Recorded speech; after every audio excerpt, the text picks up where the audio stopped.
Welcome to the Flexible Office Economy Podcast, bringing you conversations with the leaders and innovators pushing the flexible office economy forward. Here's your host, Mark Gilbreath.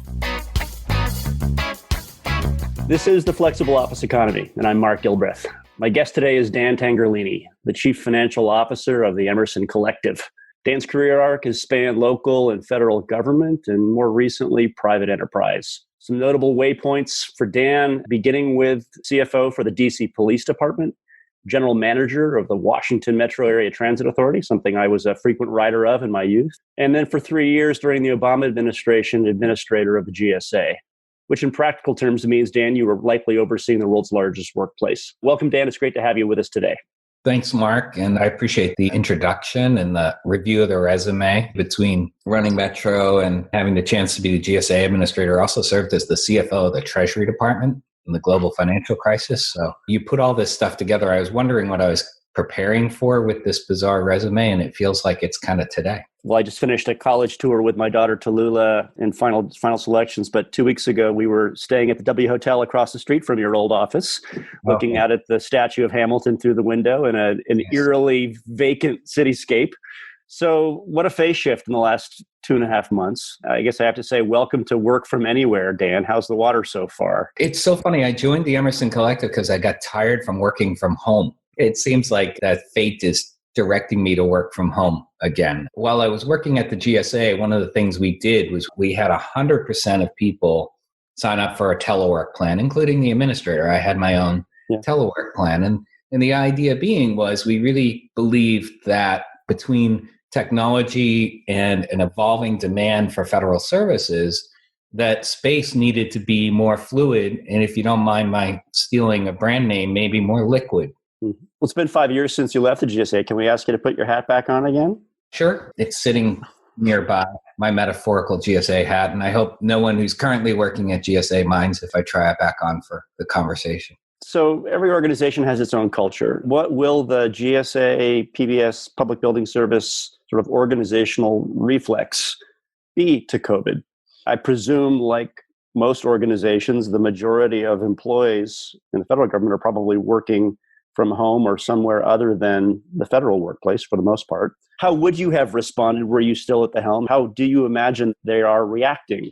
Is it any different than public sector? It's a great set of questions. And remember, the opportunity I had to take the helm of GSA came after a scandal that was a result of, at some level, one aspect of the culture of the organization. What I found over the time I was there was I really fell in love with the enterprise and the people who are engaged in it, who had the, I think, closest thing to a private sector mentality as you can in government, because every day they had to get up and sell to or satisfy a customer. And those customers happen to be federal employees and federal agencies.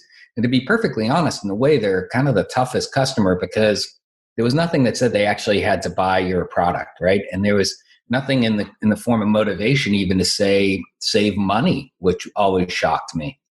So what I found was that the GSA folks really were constantly trying to find ways to appeal to the client, satisfy their interests and needs, and do it in a way that wasn't just simply bottom line. It was quality, it was consistency, it was security, it was safety. I think that culture was there when I got there. It was definitely there when I left. I'm sure it's still there. I know a lot of people who are still there who still kind of embody that spirit. So I imagine that that's really where GSA's head is at right now, is how can we provide the necessary services to our clients that embody the need for service delivery and safety as well as security. So like any property owner who's busy out there trying to figure out how they're going to keep their property relevant and how they're going to keep their clients satisfied, that's what they're struggling with too. Let's park the health and safety piece for a moment. I want to drill on that deeply, but first let's just double click on one aspect of what you were sort of well recognized for during your time at GSA, which was this agenda under the Obama administration to drive a top to bottom sort of efficiency pursuit, looking to drive more capital efficiency out of the PBS and GSA spend. How will this pandemic event sort of affect the long arc of that initiative? Is it going to be an accelerant, or is it going to be a deterrent and actually lead to more federal spend? This is part of the raging debate now. Are we going to...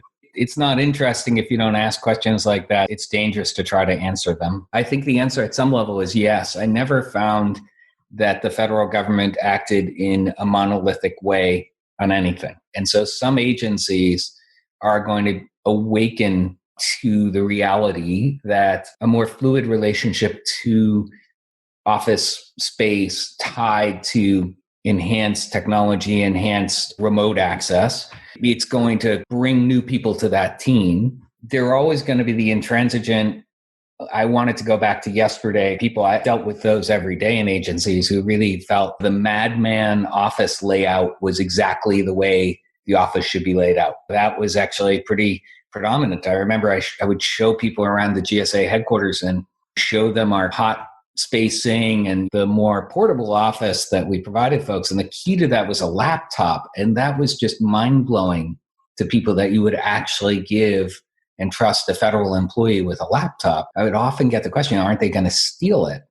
And it's like, look, if you're worried about your people stealing office equipment, you're probably got a much bigger set of management problems than whether they're going to work from home or not. I think that many, many more agencies have kind of come to the conclusion that we were hard at work trying to get people to understand is that through technology, that really you can open up the door for people to be much more mobile and access their work wherever they are, or maybe wherever that work is. That's the really interesting thing. What if federal employees were more present near the work that they were actually doing? Let's linger for a moment on that portion of the work that does happen in the federal workplace. Let's recall the design programs, the design patterns, that madman office that was sort of the playbook 5 years ago and up to 2 months ago. How do you think that fares? I mean, here in this moment, maybe it's an age, but we're in a moment where proximity is scary. Open plan means open air. It means I'm going to hear the cough of the person next to me and be cyclically rocked by that. I'm struggling to wrap my head around that. Do we just wait and see? Do we begin the rework of changing those plans? Again, let's imagine you're at the helm. Like, how do you begin to tackle that aspect? You get projects in flight to lay out ever more dense offices. How do you begin to parse that? I actually think that the open office plan, we called it the flexible office plan. And I think in many ways that's one of the great things about pulling down walls is that there is the possibility of maybe using different furniture systems to put walls back in, more flexible walls. You know, there's a great question. You may think you're safer by sitting behind a half-inch of drywall. I'm not a virologist, so I don't know if you actually are. And you have less air exchange. I really think it has less to do with walls or no walls than it does with the number of people in the space and the quality of the ventilation in the air. And to be perfectly honest, dramatically improved the amount of light, access to air, ventilation when we started pulling out walls. And another cool thing, opening windows. Very new modern technique known as letting fresh air in. I would be careful making any sweeping, broad brush judgment in one direction or another, because I just don't think we know enough yet. I think this is the big concern as people have kind of tapped more into emotion and less into science, is that you're going to be reacting in a way that may or may not actually be helpful to the outcome we're all seeking, which is the safest possible environment for people to get work done. That environment could be home, or that environment could be temporary spots where people are working on so that teams can be broken up a little bit and given a little bit more literally room. Speaking of home, as now an extension of the workplace, we're both in it right now. It was the no-brainer reaction, 10, 12 weeks ago when shutdowns swept across the country. It's been startling the last several weeks, though. Home and the conversation about home and working from home has become a headline. It's become a talking point on Bloomberg and NPR and MSNBC as CEO after CEO and CFO after CFO are now starting to talk about either an extended or in some cases a permanent embrace of home as part of the workplace.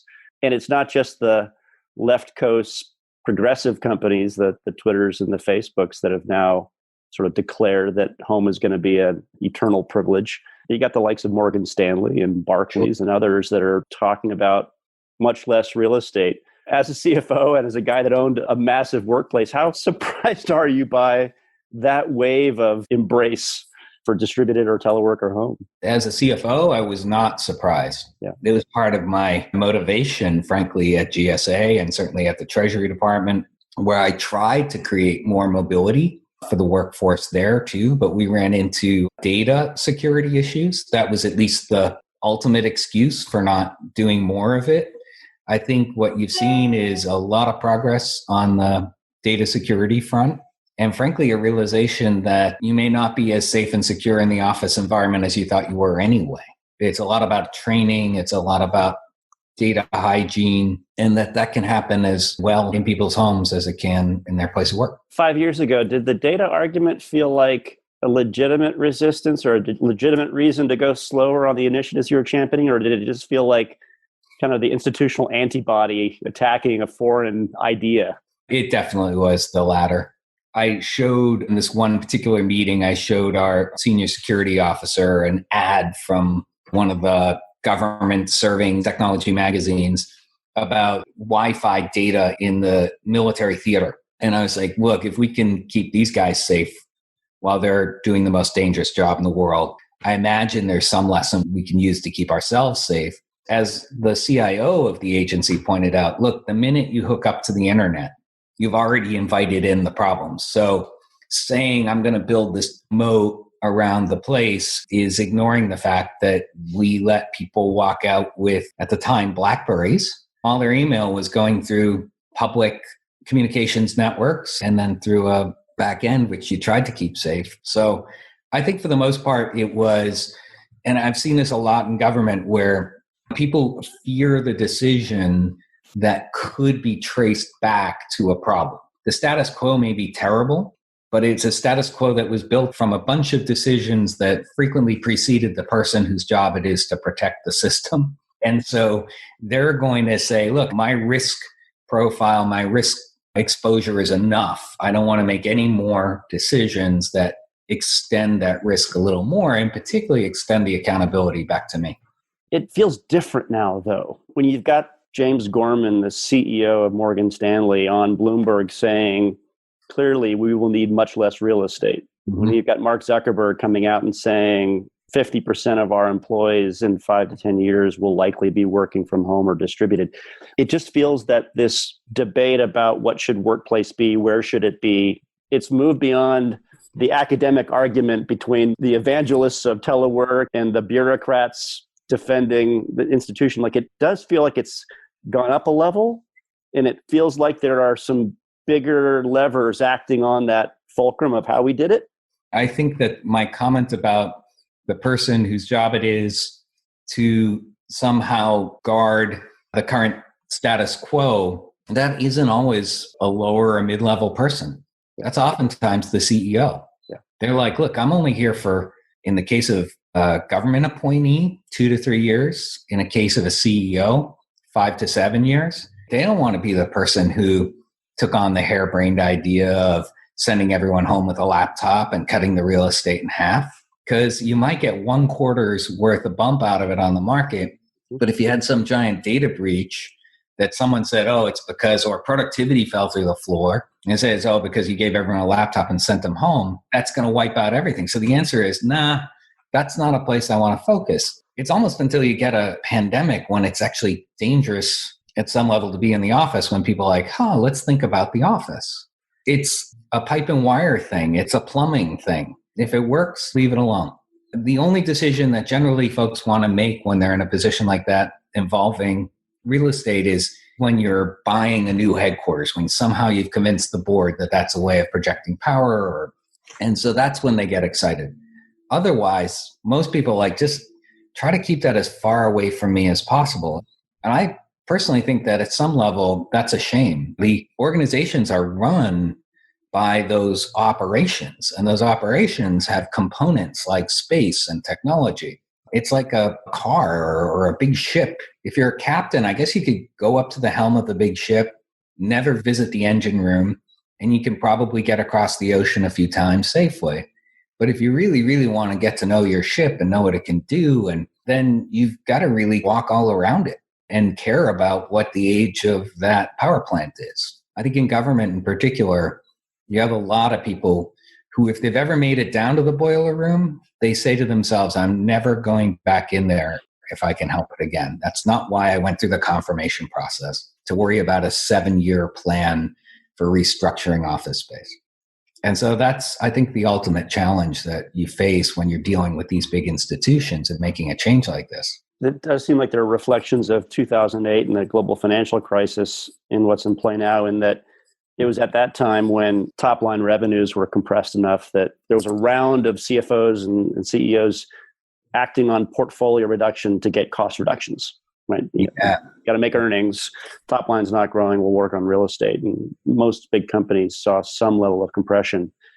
Feels like we're there again at one level, in that there's massive uncertainty economically. It feels like the CFOs have their pencils out now and have been given sort of free rein to pull this lever of portfolio reduction and lean into some amount of distributed work as an easy gain. I'm just afraid that what you're going to see is a lot of people reacting in an emergent way to the current emergency, rather than saying, okay, we've got some emergent issues, we need to respond to them quickly, but what can we use this moment for strategically to reposition ourselves to be in a stronger position to compete later on? And I think that that's hard to do when you've got lots and lots of fires burning and you're running from one to the other, talking about fireproofing. Talking about installing sprinklers and later construction sounds a little off time, chronologically wrong. That's exactly when you need to be thinking about that kind of stuff. You need to be asking yourself, what can I do to make myself and my organization a more resilient organization, a more effective one, not just a more efficient one, and not just a cheaper one. I wholeheartedly agree. It does feel, we're in an election year. You live in DC, so I'm going to start to pull the political metaphors into play here in this conversation. It does feel, in the insular world of office and commercial real estate, where I marinate every day, every hour, it does feel like we're devolving into a politicized debate, an all or nothing debate of home versus office. And the conservative camp of the establishment, the brokers, the investors, in some cases, the corporate leaders, arguing for the office, and the service providers all rolling out their playbooks to return to the office and not willing to have any discussion about anything other than the office. And we have the other angry camp, the progressives, arguing for flexibility and choice and save the planet and sustainability and work from anywhere, work from home. They're shouting at one another, and it seems to be papering over the more substantive opportunity, which is which is, oh my goodness, what if we factored both these things into play? What if workplace was a distributed concept? Well, politics at its core is just the allocation, the society's structure for allocating scarce resources, right? It's just an argument over how we're going to allocate our resources. In this case, time, money, space, technology, work. And I think, you're going to have people who are deeply committed to the status quo because it was working for them, or it doesn't matter if it was working for them or not. I own a building. I've got a mortgage. You got to come back, please hurry up. And you're going to pound the table to get people back in it. And also fear too. If you're economically winning through that model, there's the fear of missing out, or a fear of what that change might mean to your pocketbook. What you labeled as progressive, it's disrupting. It's disrupting to their economic model. It's disrupting to their mortgage payment. It's disrupting to maybe their relative position. That's the other part of politics, frankly, is accumulating power and resources and position and trying to keep competition away. There's nothing inherently bad about it. And I think that that's part of what we're dealing with now, is that there is a deeply installed base of investment in these assets that are going to do everything they can to protect their value. And so this idea of saying, like, well, now everyone work from home, it's all good. What if you own hundreds of millions of square feet of office space? What if you own 1,000 square feet of office space? That's pretty horrifying at some level. And so I understand it. The question is is it ever going to be one way or the other? Is it going to be all or nothing? I almost think like you could make some argument that people are going to need more space because you're going to need social distance, at least temporarily, as we figure out how you actually live in a world of COVID-19, never mind COVID-20 or whatever happens next. I actually think it's probably too soon to be making giant bets one way or the other. I don't think it's ever smart to stake out, other than interesting. It's certainly interesting to stake out a strong position on one side or the other. I actually think it's too soon to make a bet, too big a bet one way or the other. I don't think it's too soon to make a bet that, look, we're going to be doing more of this. We're all going to be Zooming a bunch more, all going to be staying in our homes a bunch more. We'll be in offices less, at least for a while. And so what are the short-term impacts of those changes going to be? I worked with the mayor of DC's office on a task force she put together for reopening DC, and I co-chaired a committee on transportation and infrastructure.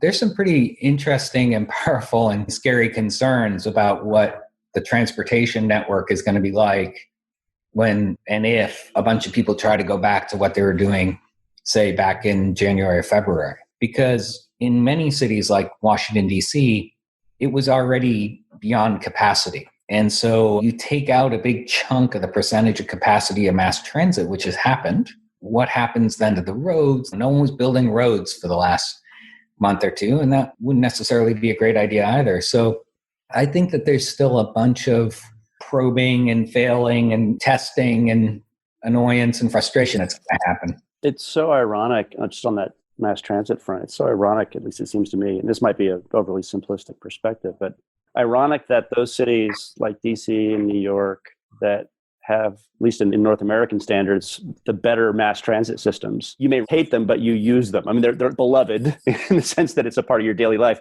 But how ironic that those cities, based upon the fact that travel does happen via the transit systems, are now the most off-putting or uncomfortable relative to re-entry to work. And the Denver or the Phoenix, the community where I could drive to work and park and walk into a horizontal building rather than a vertical tower, suddenly looks a whole lot more practical for reentry. And it's perhaps precisely the wrong thing that we want in terms of a sustainable standard for how to make the planet habitable for the next 100 years.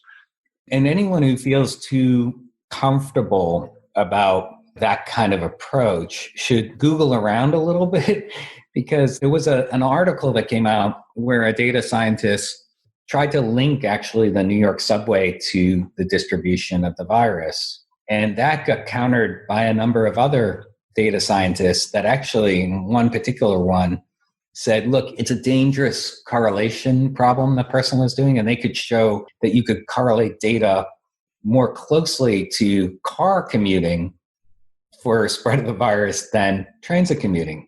And what they were arguing was, we're not going to say that cars spread coronavirus, but you shouldn't say that the transit was either. And the simple fact is, through people doing the socially correct thing of staying at home, wearing a mask, staying clean, the transit systems doing their job to clean, it's probably not as inherently dangerous, one versus the other. That's a hard thing to convince anyone of. I'm not sure I would feel super comfortable getting in a crush load transit vehicle either. I like the fact that I live close enough where I can walk.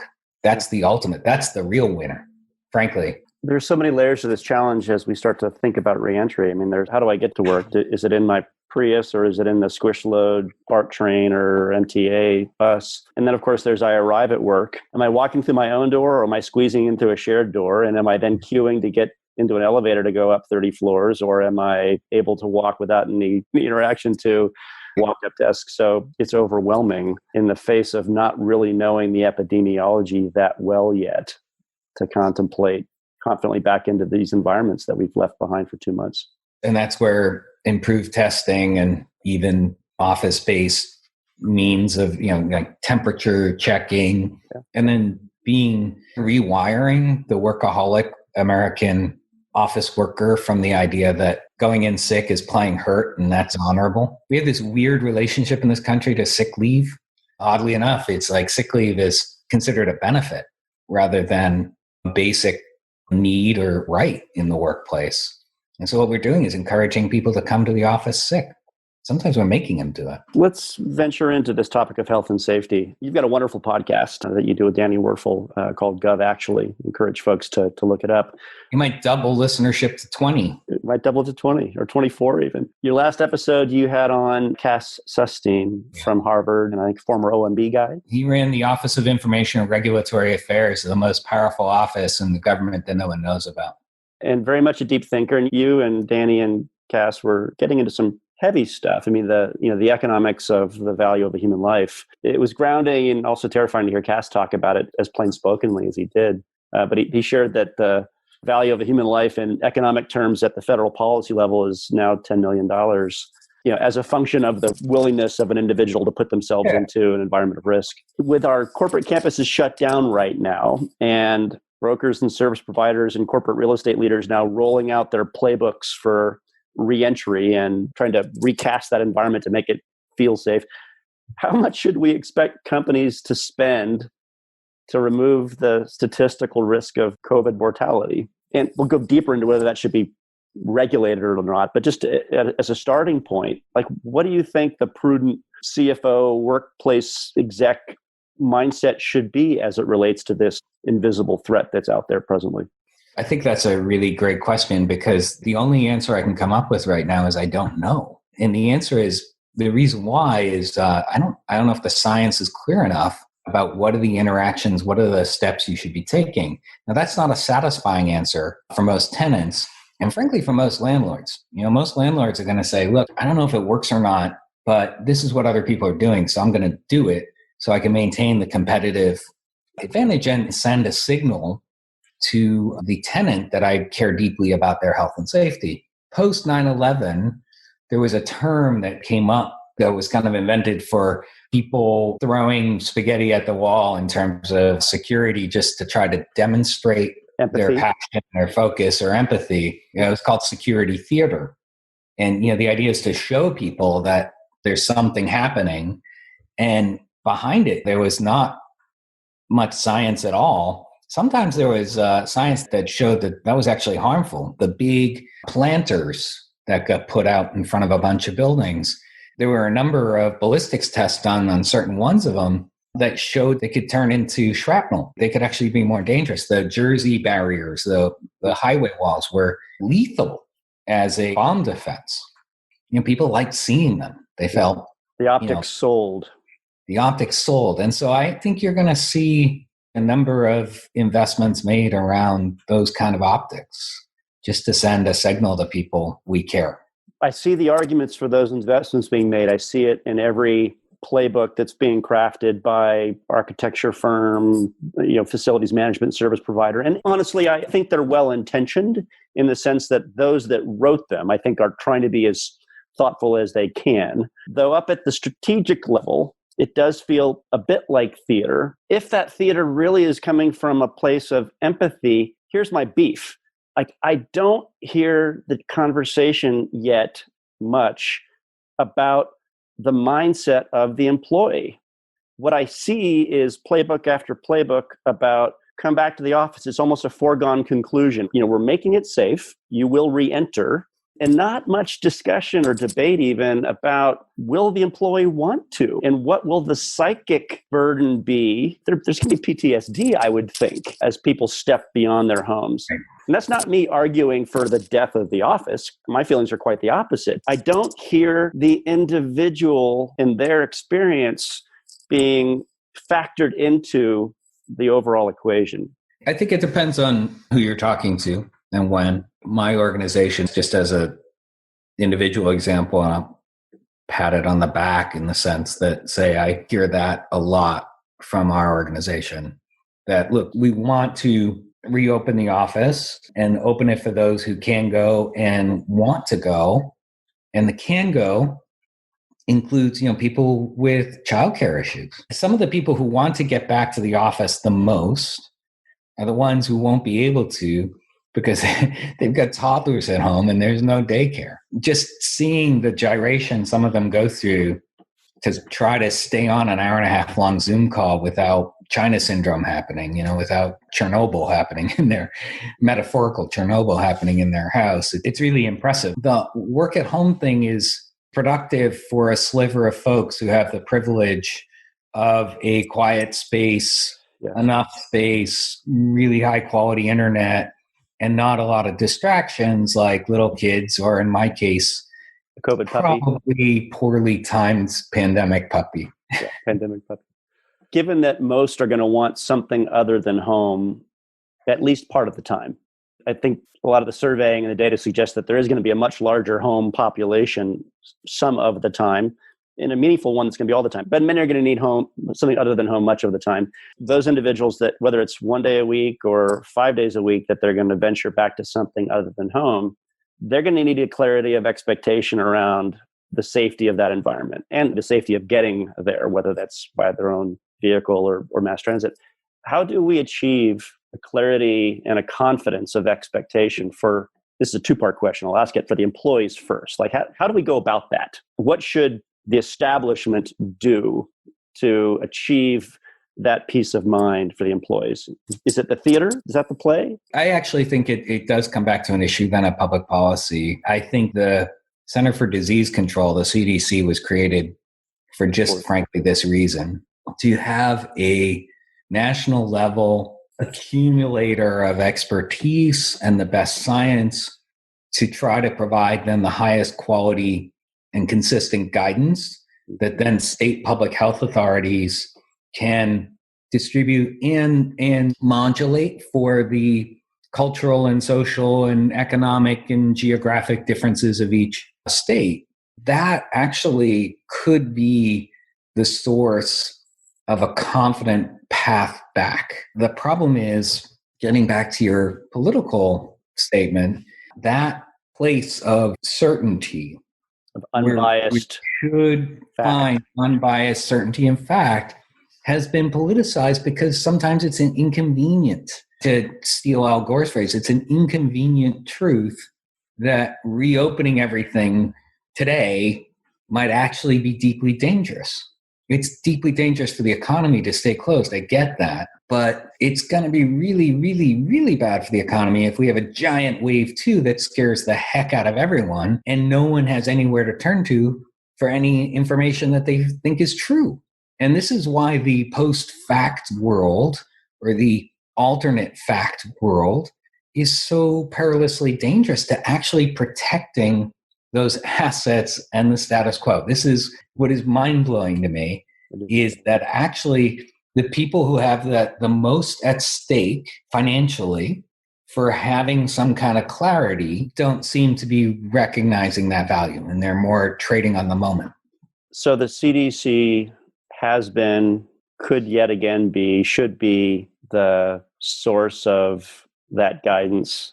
I'm sort of playing back to give clarity to the returning workforce. Are they also the source that employers could tap to achieve clarity of expectation about the health and safety of third-party environments that they might be sending their employees to? To me, there's two challenges. I'm the head of the GSA. I'm going to invite the federal employee back to the office that I built and I control. And so I've got a certainty around it, and I've crafted it to CDC standards. There's also this growing population of third-party space providers, the flexible office world, right? Mm-hmm. Co-working space, the serviced office, the incubator, the hotel lobby. And that's becoming an ever large part of distributed workplace. How should employers achieve clarity of expectation around that landscape that's out of their control? Ideally, we talked about this in the mayor's task force, as having some kind of Department of Public Health set of guidelines and possibly even a certification and potential inspection regime if people wanted it, or frankly, even if they didn't. You're hearing that conversation. Is that an inevitability that OSHA or some federal entity will get to that? Is it inevitable that they will, or is that even up for grabs?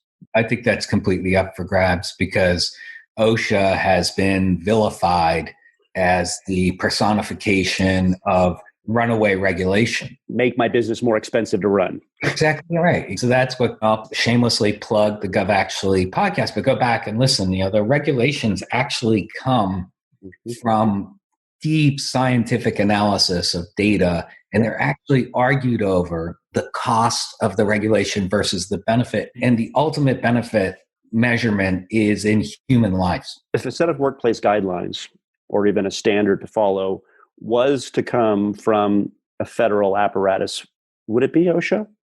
Or where else might it come from? I could see it coming. The Department of Labor would probably be the one to do it. Department of Agriculture for places like meatpacking plants, which could probably use that right away. Department of Labor would probably be the big one. They would lean heavily on CDC from the science side of government. And frankly, if it were working the way it should work, there would actually be some very clear guidelines that people could at least fall back on and say, look, I did my best.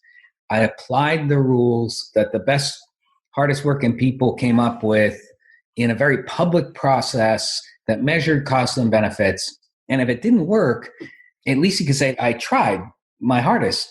The world we're operating in now, a lot of room for hucksterism, a lot of room for safety theater, a lot of room for no one's making me do anything, so I'm not going to do it, get back to work. It's not ideal. So this is probably the hallmark of me being a bad interviewer, but let me ask another one of those questions that's maybe hard to answer or is unanswerable. Further to this line of discussion, if Department of Labor, OSHA, somewhere within the apparatus that has the data, has the thinkers, the scientists, the quants to be able to produce some of these real fact-based guidelines, were that to happen, which we've already decided, you've already sort of represented may not, but were it to, what's the over-under on how fast that could reasonably come about? It's not coming yet, but like if someone said, we're going to do it, if shock and awe, there was an executive mandate to go make that happen. When could it? Mandate to make it happen, it could happen very fast. It wouldn't necessarily be perfect. It wouldn't necessarily be ideal. I don't think that there's a deep interest in owning any part of this. There is one thought, well, thousand flowers bloom, let people figure it out. I think for people who actually have 30-year mortgages, for people who have built companies over decades, for people who bring thousands of people together, for people who insure the risk, actually it would be such a great thing. It would relieve a huge amount of pressure from the economy if someone was actually going to stand up at a federal level and say, here is at least what we think the basic minimum standards based on the science that we know, rather than just saying, good luck, and maybe a governor or two will show some leadership. By the way, I'm never allowed to be this strongly positioned in my viewpoint during Govt actually. So it's, I appreciate you. I don't feel like I'm letting this be raw enough, but okay, good. I'm glad it feels that way. Probably as raw as you're going to get me, because I ultimately think by just going to the partisan extreme, what you're actually doing is giving people an excuse not to listen to each other. Yeah, absolutely. And frankly, the middle is not occupied politically because the middle is hard. You can't put the middle on a bumper sticker. The middle says we need an OSHA, but we need it to be one that is actually supporting the work of business and offices, not just shutting them down. And my argument is that that's not the OSHA we actually have, but that's the one that we've been told politically we have. You and I both now live in private enterprise, although your work at Emerson Collective sort of takes you into the public sphere more so than mine. But we have the freedom of action of private entities. I feel like you and I have a shared perspective that you just articulated it, there is a need for guidelines. There is science that will evolve that can help us make these environments safer. The ability to articulate those guidelines and maybe standards and maybe a certification will make the workplace not only more emotionally safe, psychically safe and comfortable, but truly lower the mortality rates. How do we get there? Is this the domain for a USGBC or a WELL or a Fitwell? Is there room for a public-private partnership with a CDC? Like, if the executive branch isn't going to say, make it happen, and it's going to be left to people that are driven perhaps outside of that sphere, give me a playbook. I'm looking for answers on this. I know. That's why you keep asking the question. Dude, what do I do? And what do we do? Like, what does liquid space do? Like, should we jump into this race? Should we say, listen, no one is saying there should be a standard yet, but should we go build one? And would the CDC come along? Or what's the path? Possibly, or maybe a particular Department of Health. I think the reason why you won't get a USGBC or like entity doing it, because if you're certifying sustainability, yes, there's some risk and liability that the building isn't quite as sustainable as you thought it was, but who's actually going to test it? How do you actually ever know? You get the plaque and it takes 20 years to know, right? And even then it's murky. This topic, someone might die in January. And that's why it frankly has to go higher up or over to another decision-making hierarchy where there's a little bit of protection. I mean, you're a lawyer, you'd have this brainwave this weekend. You come in on Tuesday and you're like, we're going to do this. We're going to certify all our offices as COVID safe. And your lawyer is going to say, really? And what happens when someone happens to get sick there? That's what's really going to be the big challenge. That's probably why you don't see too many people running into the fray right now. That's probably why the CDC isn't making it their job one. They're like, we're working on a vaccine. We'll call you in a year, and hopefully the vaccine will take care of it. And it cuts both ways. I had a conversation last week with the global head of real estate for a prominent technology company who said, I need to hear from the space providers and the building owners that I'm released of liability before I let my employees go back in. My employee walks in unbeknownst to he's contagious, and then I'm liable for lawsuit from the infected counterparty in the environment. So this seems like such a legally fraught landscape, yet there's a near and present critical need to address these things. I feel paralyzed on the topic, though. It's in these legally fraught issues that really affect society at large is why we have a government. It's why we agree to regulation. And so for people who say, look, I don't want any of that, then you got to take on the liability. What strikes me is how quickly people are like, yeah, but I don't want the liability. I don't like the government. A tornado hits my town. I want a loan like that. These things kind of relate to each other. We've got this fascinating nationwide natural disaster happening right now. I guess we have to put our heads on our pillows and both accept the reality, which is it's messy. Try to fall asleep with that and with the hope that there are well-intentioned people that are thinking about the mortality. They are thinking about the human experience. They are thinking about the fate of the planet before us. Yeah, and I think on this, we're talking on this Memorial Day weekend, and when we honor the people who made sacrifices in defense of our country and in protecting our values, I think we should honor those people and those values and that defense. And we should honor all the people we've lost. We're going on nearly 100,000 Americans to this disease. And it's a tragedy. What are we going to make of that tragedy that's worthy of that sacrifice? And that's always been the lesson we've tried to learn from our military engagements. I had the deep honor of joining my father. I was going to ask you about that. Back in Belgium for the 75th anniversary of the Battle of the Bulge, in which he served as a 20-year-old in the 101st Airborne. I'm lucky to be on this earth because he was one lucky guy to get out of there. He walked down the streets of Bastogne and people would hug him. Can't do that now for obvious reasons. And they wanted his autograph. And, he was treated as a hero because he was viewed as one of the people who saved their town, their country, and their society from something deeply disturbing, troubling, and dangerous. I have the honor and pleasure to be married to a pediatric nurse practitioner. My brother is a paramedic in the San Francisco Fire Department. My daughter was a grocery store checker. There are these people we rely on so heavily in our society that if there's any silver lining, that maybe they're suddenly getting noticed. They are the heroes of this moment. They are the doughboys. They are the GIs. I saw the flag at half-mast at our post office here in town yesterday. I just can't help but, yes, it should be. 100,000 Americans have lost their lives, and 1 million or more heroes in the grocery stores and in the fire departments and in the ERs. They are once again racing into the breach without asking, without questioning. They're answering the call. And for there to be such a crass disregard, I think, in terms of the leadership that's needed for us to actually handle those risk realities in a thoughtful way and consider an informed and data-driven path forward, it makes me curdle. Because of that, the people who do have the responsibility of bringing people into offices or not should be super sensitive about the fact that people may have been touched deeply adversely by what's happened, and people have a right to be afraid and nervous, and frankly, they have a right to be confused because the information to date has been confusing. And the reason why is because the science is still new. We should have some patience, and we should recognize that we're going to need to experiment, and we should try our best to do our best and recognize that we'll probably get some of it wrong. But it would be great if we could get together on this and work collectively to try to at least come up with the best answers that we could give folks. We owe it to them. Well, on this Memorial Day weekend, I was about to say, go hug your heroes, go hug your loved ones. And of course, I suppose if they're in the household, you can. Otherwise, Zoom them, elbow bump those heroes, think about those heroes. They are out there amongst us at scale. Thank you, Dan, very much. Thank you, Mark. I really appreciate the opportunity to talk to you and your audience of millions. I look forward to seeing you soon, at least at 6 feet. Indeed. Cheers. Cheers, Mark.